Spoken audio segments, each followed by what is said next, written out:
Eh bien bonjour les amis, bienvenue aux auditeurs et auditrices de cette nouvelle chaîne des chroniques du Sherpa. Comme vous allez le comprendre ici, nous allons faire non pas un retour vers le futur, mais bien un retour vers le passé, telle la machine du projet Looking Glass, afin de reprendre les événements en 2020 pour remonter l'actualité vers 2025. Je vous invite à me suivre au travers de mes très nombreuses analyses de situation qui ont rythmé ces dernières années au gré d'une multitude de sujets clivants concernant le plan divin et christique de l'Alliance et de la communication militaire Q.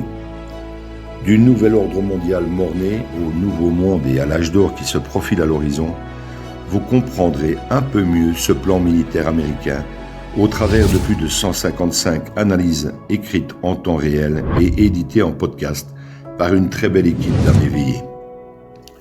Pensez à vous abonner à la chaîne et cliquez sur le pouce si vous en appréciez le travail. Merci à toute l'équipe Z qui œuvre sans compter ses heures pour offrir ces infos à l'humanité. Bonne écoute à tous et à toutes.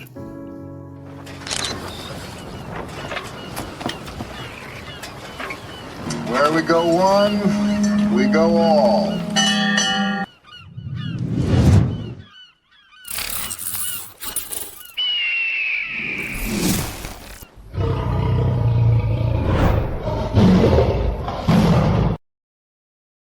Analyse du 28 février 2024. Thierry Pirlot, Sherpa One. Le projet AVALON. Billy Ryan, cofondateur du projet Camelot, nous mettait déjà en garde en 2010 en nous présentant dans cette vidéo d'1 heure l'impensable projet des forces sionistes franc-maçonnes anglo-saxonnes pour dominer le monde et ramener sa population à 500 millions, avec en vue un cataclysme géophysique imminent. Il nous racontait cette histoire il y a près de 15 ans. Et je pense qu'en écoutant son narratif, il est assez facile à cette heure de faire le parallèle avec la grande répétition que fut la fausse pandémie de H1N1 et ce qui se passe depuis 2020 avec le Corona Circus. Il y avait également une volonté certaine des contrôleurs sionistes de l'Empire britannique de nous emmener à terme vers une 3e guerre mondiale, et ce avant 2030. Vous comprendrez dès lors que ces événements ne se sont pas produits tels que la cabale l'avait initialement prévu, et ce grâce à l'intervention d'une alliance militaire internationale très probablement aidée par une puissance intelligente et non humaine. Cette dernière œuvre depuis très longtemps en coulisses afin de contrecarrer tous leurs plans et dans un but à terme de libération de l'humanité et de l'avènement de l'âge d'or. La mission anglo-saxonne devait donc déjà démarrer en 2009 avec H1N1, mais ce fut in fine un vrai fiasco. La France notamment ne parviendra pas à motiver les Français à se faire injecter, malgré tous les efforts de Roselyne Bachelot, mandatée par l'État profond français, pour déclencher la panique et suivre l'agenda de vaccination. La cabale sioniste voudra alors retenter le coup de la fausse pandémie de H1N1, en prévoyant la suivante pour 2022, avec le Covid-21 Marburg. Néanmoins, rien ne se passera comme prévu par la cabale, car l'alliance militaire reprendra les choses en main dès l'arrivée de Trump en 2016. Le plan du bien se servira du plan du mal, en déclenchant l'opération Warp Speed en 2020, avec une fausse pandémie de 0 mort et une vaccination sous contrôle scénarisée pour le grand film du grand réveil, The Great Awakening. Sherpa One. Merci à tous et à toutes pour votre attention. Vous trouverez à la suite de ce podcast une vidéo complémentaire. Restez en ligne. Sherpa One.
This is Bill Ryan from Project Camelot and Project Avalon, and the date is the 16th of February 2010, and this is a bit of an unusual video presentation here because I'm taking the step of making a video as an interpretation and as a commentary on an audio interview which we did with an important witness who came and reported his story to Project Camelot a little while ago, about a couple of weeks ago. And as with many of our witnesses, this person wanted to remain anonymous, but he has agreed that we transcribe the audio, and so we've got this as a transcript. And this is going to be released at the same time as the video because it's important to be able to read the transcript at the same time as you're considering what I'm saying about it here. And as we come into this story, you're going to understand exactly why it's important to get all the information, to hold it all into a very fine balance. Now, this is a British person, and he worked in the British military for a number of years. And after he retired from the military, he worked in the City of London in a fairly senior position, in a respected position in the City of London.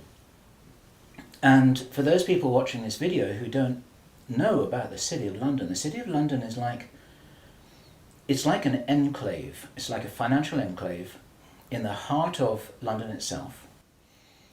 Some people consider it almost a little bit like the Vatican. It's very old, it's very ancient. It's the heart of the financial system, not only of Britain, but possibly the world. Many researchers consider that it's very likely that the City of London calls the shots on the financial systems in America. They've got control over the Federal Reserve, the Bank for International Settlements, a whole bunch of things that happen. This is like the nerve center of the financial world. And it's very Masonic, it's very ancient, it's very traditional. And our source attended a number of meetings with senior Masons. And while many of these were interesting, they were routine by City of London standards. They were discussing financial affairs and so on and so forth. And then in the June 2005, he attended another meeting that he thought was going to be a routine meeting, but actually this was something rather unusual, and he realized it was unusual as soon as he arrived. In fact, in his interview with us, the one which we have the transcript of, you will see that he says that he felt it was an accident that he was there. He shouldn't really have been there. He didn't know what was happening. And as such, he didn't really participate in the meeting. He was there as a little bit as a fly on the wall. He was just listening to what was happening. And at first he didn't even understand what was being discussed. Now, the people there were Masons. They were senior Masons. They were about 25 or 30 people there, including senior politicians who most people in the UK would recognise by name. I do not know who they were. He didn't name them, and I didn't ask them, but he said these are well-known names. The chief of police was there, representatives from the church, representatives from the military, 25 or 30 people. And as he listened to this story being discussed, it was an informal meeting. It wasn't like at a big table with kind of notepads and water glasses and minutes and an agenda and a chairman. There were just people in a room who were talking about all of this stuff. And what they were talking about was a plan that had clearly been made a long time ago. And what they were discussing was they were discussing the implementation of this plan. They were discussing how things were going, whether they were on track or not. And what, for example, to give a flavour of this, they were discussing between them some of the problems that they had in the implementation of their plan. And as this little presentation continues here, you will realize what the plan was, and I'm going to be revealing this in very much the same way as it was revealed to our witness and as he revealed it to me, bit by bit, step by step. The first thing that he heard was they were talking about the fact that Israel didn't look as if it was getting prepared to attack Iran anytime soon. This was a problem. Even back in June 2005, they were apparently concerned that what it was that was planned on some kind of a timeline wasn't rolling out according to schedule, and this was an issue for them. So that attracted his attention very quickly, because he'd never been in a meeting when this kind of thing was discussed. Then they were talking about China and how powerful China was getting, both militarily and financially, very quickly, and that the Japanese weren't doing what they were supposed to do, which was to interfere in some way with the Chinese financial system. They weren't doing that, and this was another problem because China was getting too strong too quickly. Other things that were discussed were, for example, the coming financial crash, the centralization of resources, everything that we saw starting to happen in October 2008. They were planning that and referring to it in their meeting in June 2005. So there was clearly a rollout of some plan here, and he was quite shocked the more that he heard, and when he really realized what was happening, he was extremely shocked. And one of the reasons why I'm giving this video presentation now is to soften the blow and interpret this a little tiny bit, because it is shocking information. And what I also want to do is I want to try and differentiate out between what it was that he reported, because he'd heard it with his own ears, and what it is that is his speculation and my speculation about how all this fits together. It's very important information. We need to know this stuff. Even though it doesn't look like it's going to be on track, I don't think this will happen. I think that there are a bunch of crazy people there who are extremely determined to do something, and they were in a hurry, and this is important to understand, they were in a rush to try and roll out this sequence of events. Now, what he described is what the sequence of events was. It starts with Israel attacking Iran. Now, this hasn't happened yet.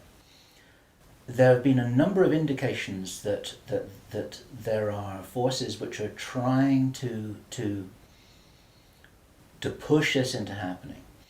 You've only got to follow the news for the last 2 years to realize that the public is being prepared for a justification for this kind of thing. Iran is being set up as being the bad guys that deserve something to happen to them, and so on and so forth. Now, that's going to be the start of what is like the opening gambit in a big chess game. And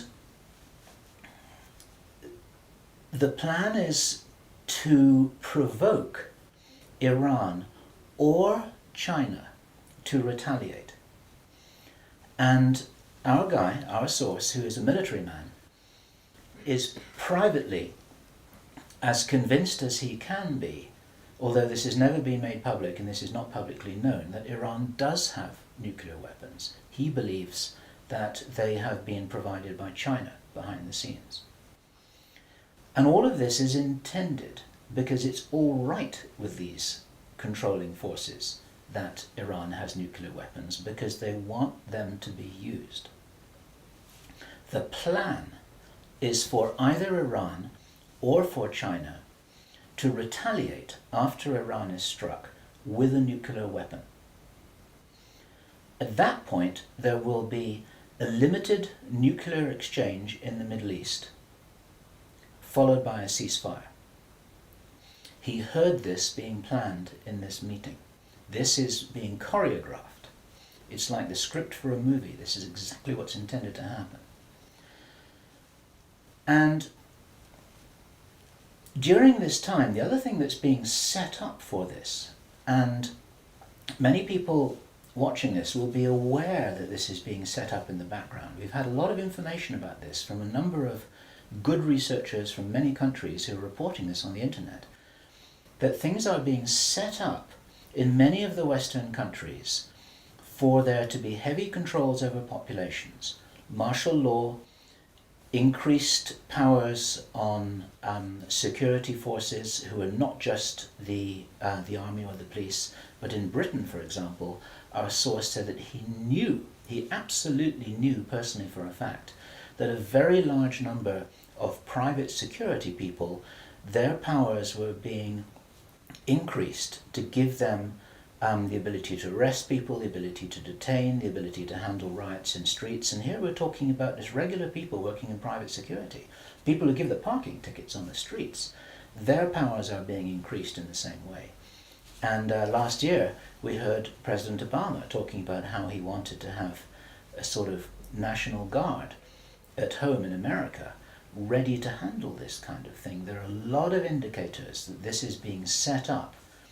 And in this rollout of this crazy scenario where it is intended that there will be a limited nuclear exchange in the Middle East, the idea is that as the world looks upon this with horror, then they will demand from their governments that there are heavy controls over travel, over communication, over people who meet, over people who protest in the streets. They want to make sure that they don't have crazy bombers on airplanes, crazy bombers in the shopping malls.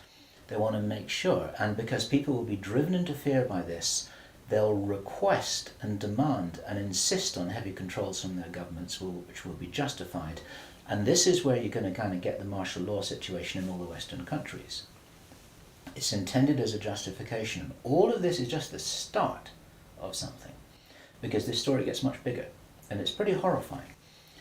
And if watching this now you're feeling a little bit shocked, this is how I was feeling when I heard this information, and this is how our source was feeling when he was hearing this information in this meeting, because this is just the beginning. Now, during the time of this ceasefire, everyone's shocked, everyone's frightened, everyone's really terrified about where this is going to go. There are all kinds of heavy controls over populations everywhere. And then the next thing that happens in this chess game that's being played is that biological weapons are released on China. He heard this being discussed in this meeting. They will release a flu-like virus that will be genetically targeted against the Chinese population.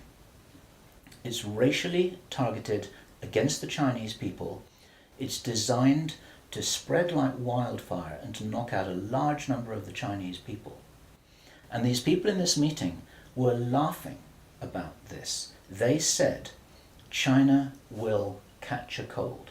Those were their words. China will catch a cold. And they were laughing about the fact that these biological weapons will wreak havoc among the Chinese population. And after that, then what effectively will be a kind of plague will actually spread right across the world to the West as well. Our source was not clear whether this was a Chinese retaliation or whether the thing would just spread out of control in the way that it would be very understandable if it did, whether it's racially targeted or not. These things actually mutate. So now you've got a situation where there's been a limited nuclear war in the Middle East. There's a pandemic that really is sweeping across the world and really is killing people very visibly. And you've got this totalitarian military lockdown in all the governments in the Western world because everyone's going to be in panic about all of this. And then, he said, then the real war starts.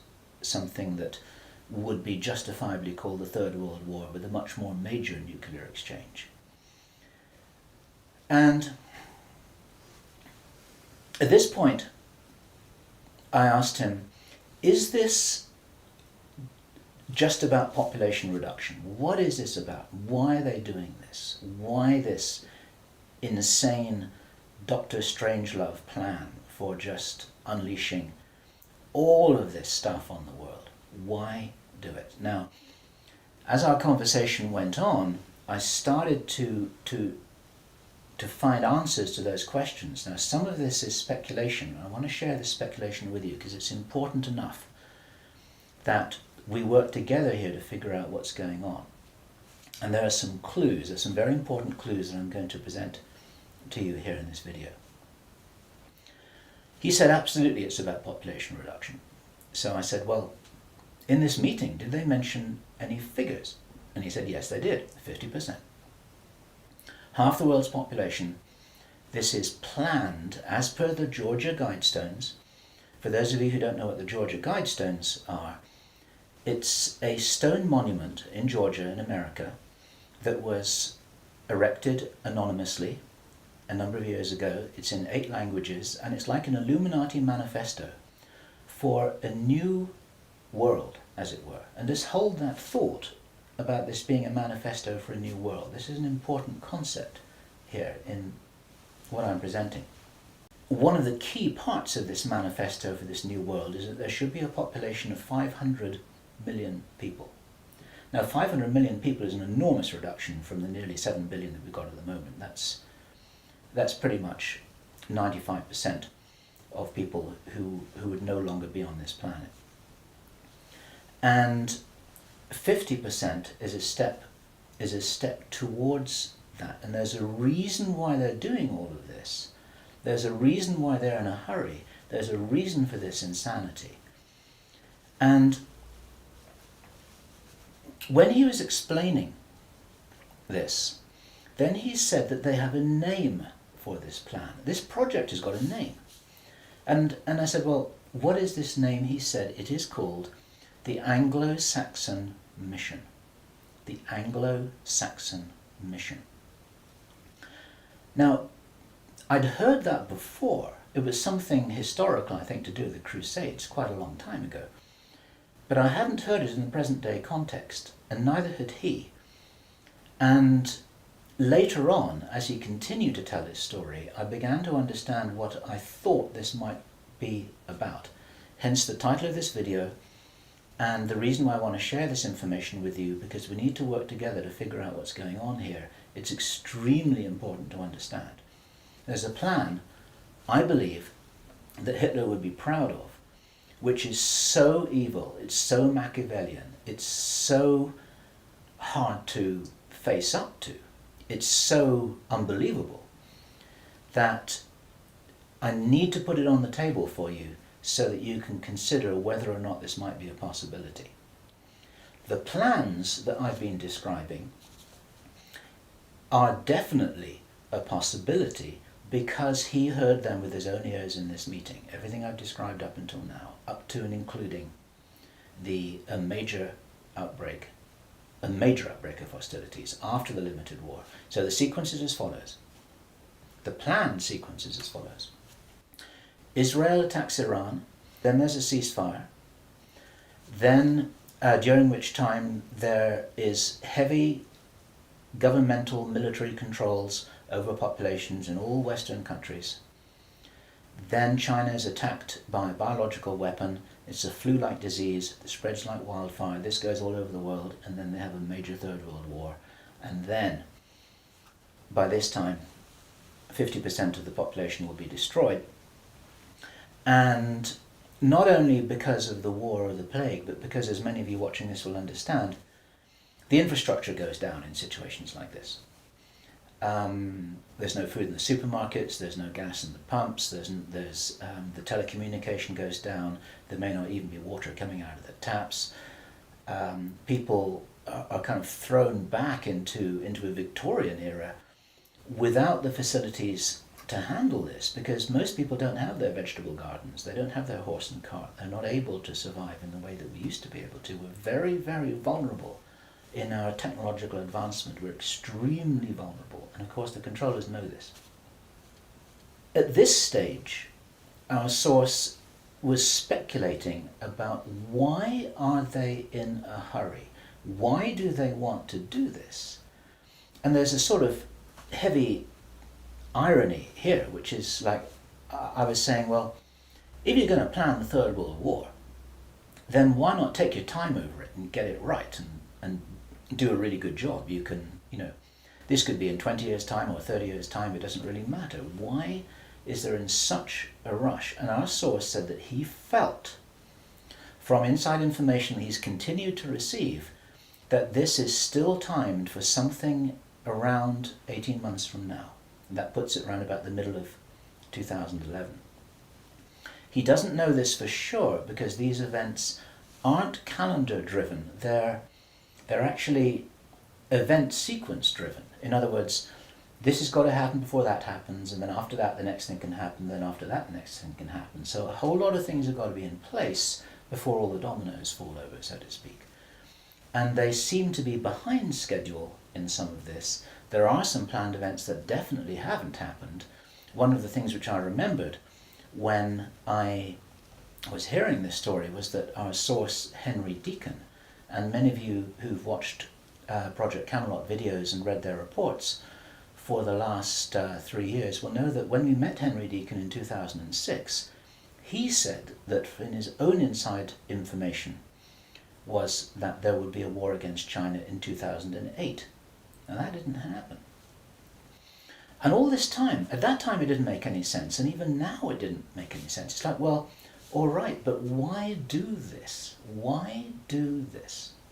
Why do this? Now, this was his answer. And our source is a pretty smart guy. He's been in the military. It's a totally different story that he didn't debrief in our audio transcript, which you have the opportunity to read, but he's had his own ET experiences in the military. He's got his own sources of information about some of the background for this. He says that he's as sure as he can be that the people who are calling the shots in the world, you can call them the Illuminati, the controllers, the cabal, whatever name you have for them, they believe that there is going to be what he called a geophysical event, a major geophysical event. He says that the best information that he's got is that the insiders believe that this is going to happen, or they are concerned that this is going to happen. And many of you watching this will know that this isn't a completely crazy idea. There have been trillions of dollars that have been spent on deep underground bases for some reason which we don't know why it is. You'll know about the seed bank in Svalbard. This is in the public domain, where all the seeds of all the plants and all the crops in the world have been buried deep inside a granite vault in northern Norway. There are many precautions being taken as if something might happen that could really threaten some of these valuable resources, including the seed banks of the world. Now, if there is going to be a geophysical event as they believe, this is because it seems to be preserved Illuminati inside knowledge, whether it's true or not, that there are repeated cyclical geophysical events about every 11,500 years. Information about what really happened to Atlantis was very probably in the Great Library of Alexandria that burnt down a couple of thousand years ago. There are persistent rumors that much of that information has been retrieved and it's in the Vatican Library. This is information which is not in the public domain and which the insiders may have access to. Whether it's accurate or not, the important thing is to realize that they probably believe that this will happen and they're making their precautions.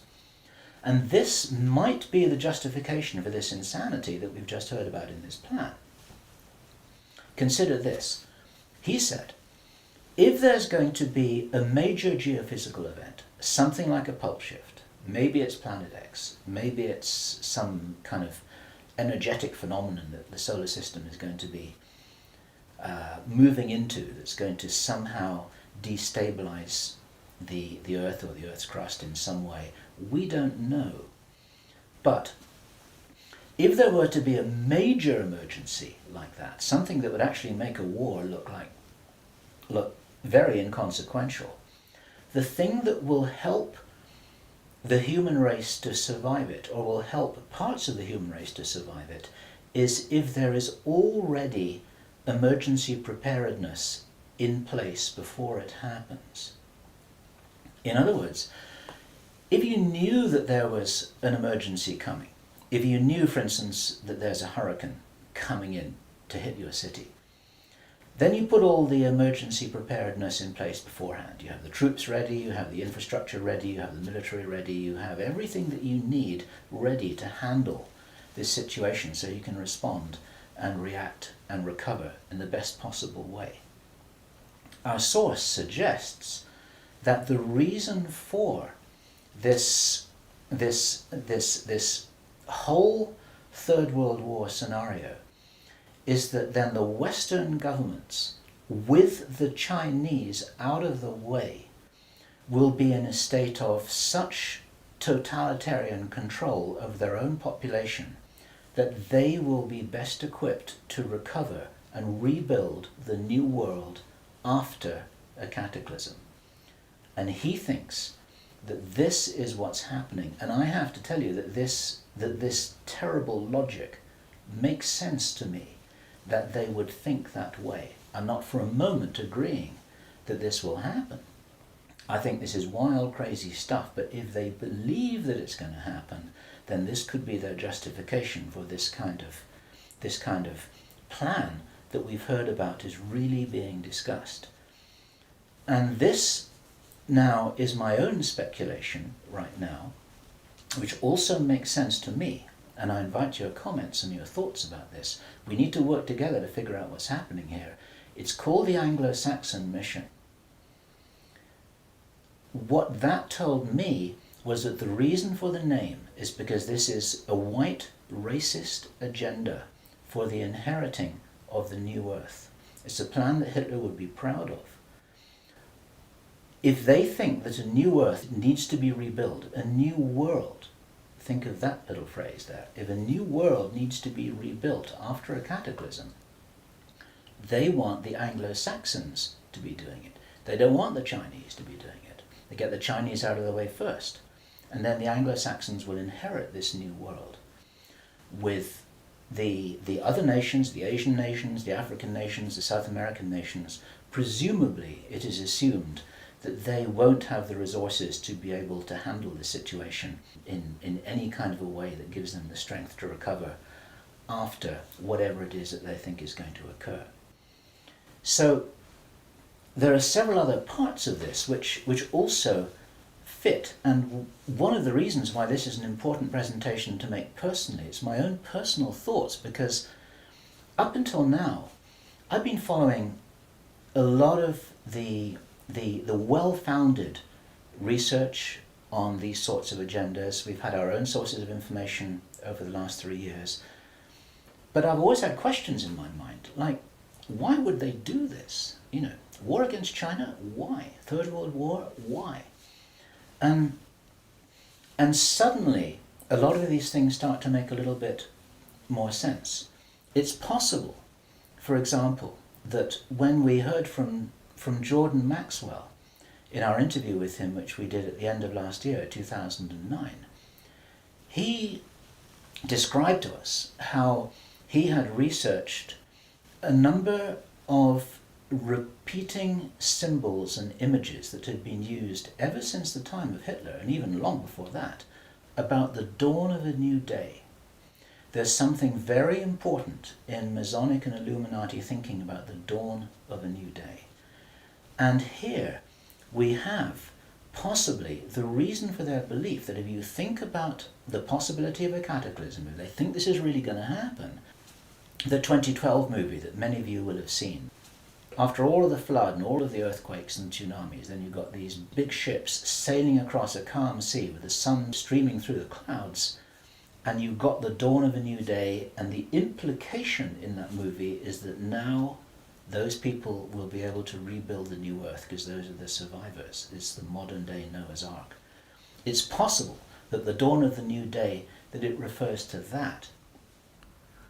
And it even occurred to me, and I'd be interested for other researchers to offer their views on this, that the very term the New World Order that we first started to hear about 20 years ago, actually longer ago than that, but the New World might be the post-cataclysmic world. The New World, it might be the order for the New World after the cataclysm.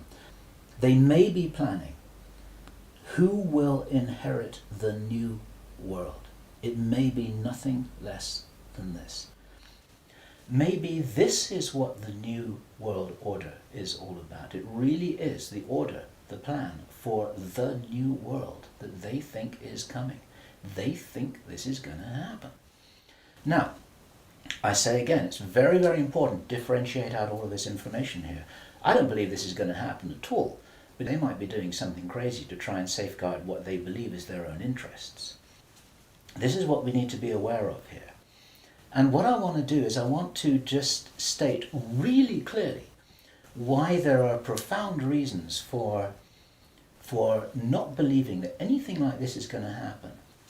There are a lot of things that haven't happened which were intended to happen. Many of you will remember I think it was the 30th of August 2007, there was a B-52 bomber that flew halfway across America from Minot Air Force Base to Barksdale Air Force Base in Louisiana with 6 armed nuclear cruise missiles on its wingtips, something that could never happen by accident. It was illegal, it should never have happened. You can't even smuggle a bullet out of the weapons storage area in an Air Force Base without there being a whole bunch of signatures and everybody knowing about it, let alone making the mistake of loading armed cruise missiles onto a B-52 bomber with nobody noticing it. There was a reason why that happened, and that was actually prevented from going any further. It stopped at Barksdale in Louisiana. Some very brave airmen blew the whistle on that, and they did their job, and they reported it up the line. It appeared very, very briefly in the mainstream media, and after that it was completely covered over, and everyone said it was a mistake. That was no mistake. There was a reason why they did that. And what many of you don't know is that at that same time, at the end of August, a group of anonymous investors bet $2 billion that the stock market would fall by 50% before the 21st of September 2007. They stood to gain $4.5 billion if their bet had succeeded. These were what are known as put options. And the insiders in the stock market, they call them bin Laden trades. It's a sort of ironic description because of the betting that took place around about 9/11. Okay, those people lost their bet. It didn't work. The plan didn't work. The stock market didn't fall. The bomber never went any further. And for all we know, that was intended to be the start of the Third World War. It never happened. Okay? We heard a few minutes ago, I was describing how Henry Deacon described that the war against China was meant to start in 2008. That didn't happen. A lot of people thought that was crazy. A lot of people thought he was crazy. Maybe he wasn't. Maybe he heard something that was a real plan, but they're 2 years behind schedule, and maybe this will never happen at all. There are a number of other things that may have been planned and which have never transpired. It's very interesting to think about the so-called Mexican flu outbreak, the swine flu outbreak. For the last 6 to 9 months, we've been looking at a scenario where it looked as if they wanted to roll out vaccinations, they wanted a lot of people to get ill, they wanted to announce a pandemic. Even now, there have been proposals to extend this pandemic declaration for another 2 years, and nothing's happening. In England, we call it a storm in a teacup. There's nothing happening here, but maybe something was intended. Now, if it wasn't intended, it's possible that all of that could have been some kind of a test, just to see how people respond, to see how people react, to see how quickly it spreads, to see what the take-up of the vaccinations will be. And then, of course, us at Project Camelot and a number of other people who've been activists in this whole area trying to draw attention to all of this, now we're all on a database. They know who's going to stand up and start talking about all of this stuff. So it might have been an experiment, or it could have been a failed rollout of something. There's plenty of reason to believe that things are changing. This is the important thing. And those of you who've been following the work of David Icke, this is an important perspective here, because we support his work fully, in as much as he makes a beautiful presentation and he starts off by saying, we are infinite consciousness. there are many ways to put this, but it's very hard to disagree with that. We're immortal, godlike beings who've long ago forgotten what our power was. The potential of consciousness is enormous.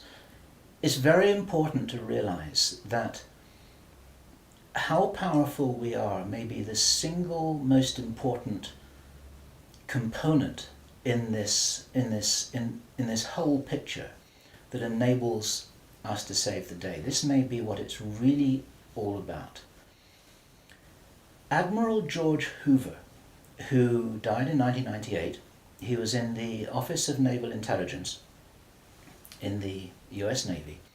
He talked to researcher Bill Burns, the editor of UFO magazine, and Bill Burns described this conversation with George Hoover to George Norrie from Coast to Coast AM.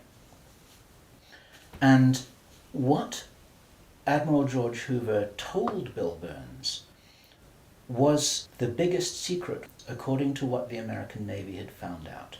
Very, very interesting story. They were talking about the Roswell visitors, and Admiral George Hoover said that these visitors were us from the future. They were time travelers. They weren't extraterrestrials. Now, other researchers and whistleblowers have spoken about the same thing. And this is fascinating in itself. But what Admiral George Hoover said the biggest secret really was, it had to do with the abilities and the power of the consciousness of these travelers. Because they were us from the future, what the military authorities had found out was what humans are really capable of. And he said that this had been buttoned up really tight, because if we knew how powerful we really were, how powerful we really could be, then we would, in his own words, cause chaos around us, and this could never be permitted. We could rearrange the reality around us in the way that we wanted to, in the way that, if this is real, that the future humans have learnt how to do, which gives them access to these sorts of incredible abilities, such as time traveling. Philip Corso, in his book The Day After Roswell, described in some detail how his understanding was that the way the craft works was they were like an amplification of the pilot's own consciousness.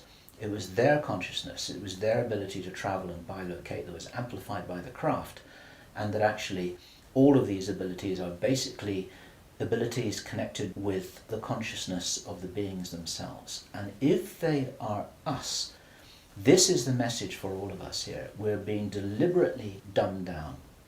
Our food is being poisoned. Our children are being lied to in the schools. We're being fed propaganda in the media. We're being forced into this tiny little box. We're being kept busy with game shows and ball games, and we are discouraged from really finding out what it is that is our heritage on this planet. Eric von Däniken has just published a book which is called History is Wrong. There's so much which we are denied. George Green describes that we are known as the useless eaters, this surplus population of billions of people, with a tiny number of people at the top of the heap who are dependent upon us to police each other and to laugh at each other and to stop each other from getting out of line, because we're encouraged to conform to how we're meant to be. And so there's this straitjacket that there's the opportunity for us to break out of, and it's this straitjacket which has been deliberately put in place by these very people who've been creating this plan. Where this plan originates from, it's very interesting to speculate. Our source told us that this has been in place for a long time. He first heard about the Anglo-Saxon Mission as long ago as 1976. The Illuminati symbolism about the dawn of a new day has been going on for a long time. Many people think that this plan requires such a superhuman level of intelligence and strategic understanding, and is so ruthless and so cold, that the logic suggests, and David Icke says this, Jordan Maxwell says this, we say this ourselves with full agreement, that this didn't come from a human source. People aren't capable of doing this against other people. There's something else behind this. We have to think big. We have to think from the highest spiritual viewpoint that we possibly can do. That these people shouldn't be fought. What must happen is we just withdraw our consent from these things that are being done to us, from this plan that we're part of. And as I was saying just before, if you're in the military or if you're in intelligence services, withdraw your consent from this, because these plans can't happen without it. There's something about the Illuminati and the way that they're operating that is very limited. They're using force, they're in a box, they're trying to counter what everybody I know is recognizing and referring to as a huge expansion of consciousness all over the world, an expansion of awareness. We get emails every day from people, often very young people, who are saying, I can really see what's happening in the world. Tell me what to do about this, but I'm ready. I'm ready to do something. I'm ready to do whatever it was that I came here for. I don't know what that is yet, but I know that we've got big problems. 20 years ago, people weren't saying that kind of thing. There's a huge rollout of some kind of an expansion of consciousness. It's a morphic field that's growing enormously. And there's something that's changing. And my personal belief is that this is certainly being supported by benevolent non-human agencies, let me put it this way, who know about this kind of plan. They don't know whether it's going to happen or not, but they know that it's being planned. A lot of contactees, there's some channel information. You need to consider channel information extremely carefully. But there is channel information and there are contactee reports that all talk about scenarios like this and how we must be wary, how we must be careful, how we've got to guard against it, how we've got to insure against it, how we've got to be prepared for something like this. And it's entirely possible that this increase in consciousness is happening in direct response with this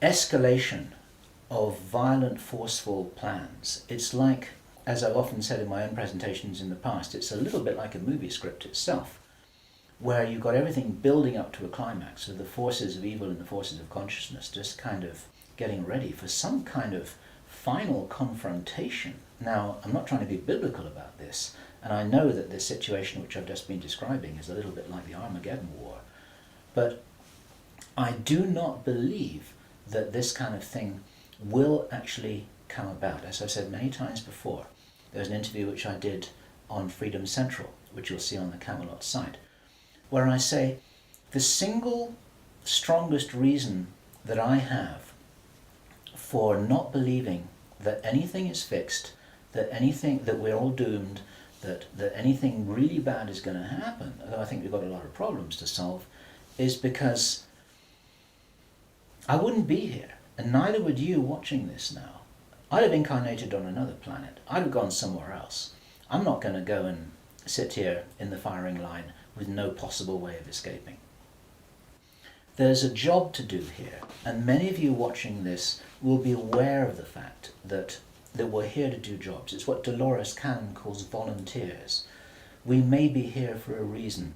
We may be here to help catalyze this increase in consciousness, and that's what's going to prevent this kind of thing from happening, because if we do not agree that this is the future that we want, then that's not what we're going to experience. We do all co-create our reality, we do all have a part in it, and I profoundly believe that by becoming aware of these plans, this is the way that we avert them. There's a difference between prediction and prophecy. These are two words in the English language that are easily confused with each other. Prediction and forecasting is saying, okay, in 3 months' time, this is what's going to happen because this is what the data leads us to conclude logically. That's all about forecasting and prediction. A prophet does something different, and it's a word to be used with care because it's often misused, it's often misunderstood, and it's like a biblical term, and some people react against it for that reason. But what a prophet always used to do is to say, listen, if we don't wake up and if we don't take action, then this is what's going to happen. And the purpose of the prophet giving this prophetic warning is not to warn people that it will happen, but to say, listen, you got to change something here. You got to change the way you're doing things. You got to change the way that you're being. You got to change the way you're interacting with each other. You got to change your whole attitude. Whatever it is that you change, then the purpose of the change is so that this prophesied event doesn't happen. And so what we have here is we have a kind of prophecy. It's not a prediction. And I'm using this word very, very carefully because the reason why I'm making this statement, the reason why we're releasing this information is to make sure that this doesn't happen. What are we going to do with this information? It's going to be translated into every language that we can. The video is going to be subtitled in Chinese, Arabic, Russian, Spanish, every other major language. I want this video to be picked up by the Chinese. I want this to be escalated up the line. The Chinese are very sensitive about videos that refer to them, especially ones with Chinese subtitles. This will be reported right up the line to Chinese intelligence, to the Chinese military commanders. And the reason for that is because, first of all, if this is nonsense, it doesn't matter, okay? But if this is a really serious threat, then those are the guys who need to know about it, because their first nuclear response, which is designed to be provoked, is the thing that actually sets this whole thing on fire. And so, to any Chinese military commanders who are listening to this, don't do it, okay? None of us must do anything here that is in alignment with their plans. There's a wonderful scene in the Avatar movie that I loved so much, which was when the woman helicopter pilot who was ordered to fire her weapons at the big tree. She's just about to fire, and then she says, I didn't sign up for this. And then she turns around and she goes home. She's not going to be part of this. There are many people in the military who never signed up for anything like this. There are many people in the intelligence services, they never signed up for anything like this. They signed up when they were young, thinking that they were doing the best thing for their country, thinking that they're doing the best thing for mankind. They're not all evil at all. And so as a direct message to those of you in the military and the intelligence services who may be watching this or may have had this brought to their attention, you don't have to do this stuff just because you're told. You need to support what's best for the human race. You don't need to follow orders if it's going to lead to a huge destruction here, which is in no one's interests apart from the controllers who have an agenda of their own, and that agenda doesn't feature you and me, that's for sure. Okay, so that's the end of my presentation. I want you to consider this information. I'm not urging you to believe it. I want you to research it. I want you to check it out. I want you to read the transcript carefully. And I want you to see whether this correlates with anything else that you know and understand that's come to your attention. We're all working together here. We're not trying to force you to believe anything at all. We need to be careful about this information. But at the same time, if there's any chance that this is true, if there's any chance that this is for real, then we have to know about it, okay? And if you are not sure what it is that you should be doing, then I say the same thing that I always say, which is do whatever it is that you came here to do. Because most of you watching this video are here for a reason. I do understand that you may not know what the reason is yet, but you're probably here for a reason. You're probably watching this video for a reason.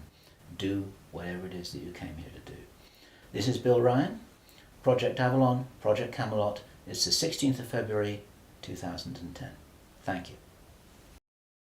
What we don't know about the situation at Roswell is whether these were extraterrestrial, whether they came from a hollow earth, whether they came from another dimension. We don't know this, right?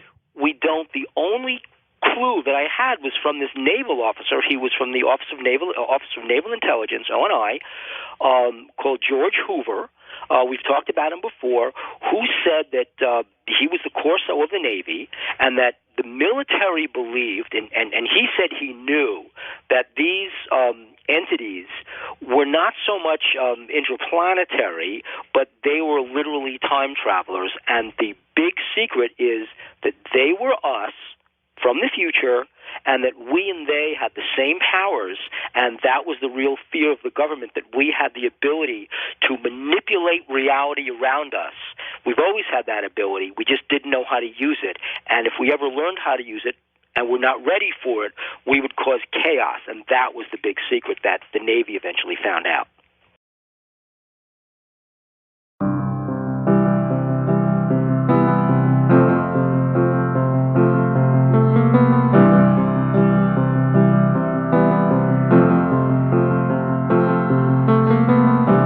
Imagine there's